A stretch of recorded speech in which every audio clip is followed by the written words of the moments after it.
About Jews? The Jews, of course, the same thing has happened with the Jews numerous times. Thousands killed here, thousands killed there. And of course, under the Nazis, millions killed.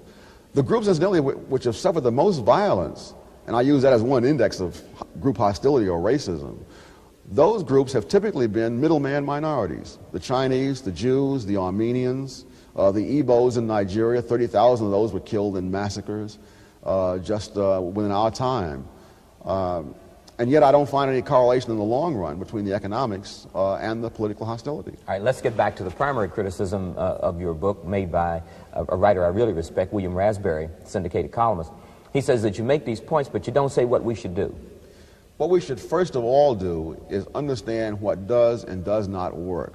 I don't consider myself to be a policymaker, despite what the media may try to say. I consider myself to be someone who tries to supply facts so that those who do make policy will know what they're talking about, as they usually do not.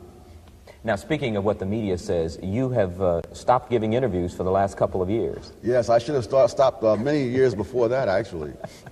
Why do you say that? I see no correlation between what I say and what the media reports.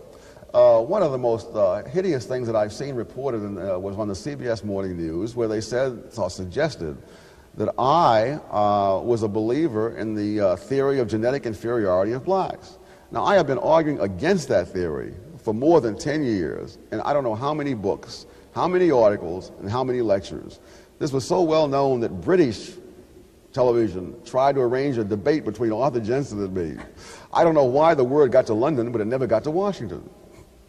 So you have been wary, to say the least, of the media. I think that's an understatement. Speaking of your book, is there something that you definitively found that you did not suspect before you did your research in terms of group achievement or the lack of group achievement, as can be applied to a multiracial society such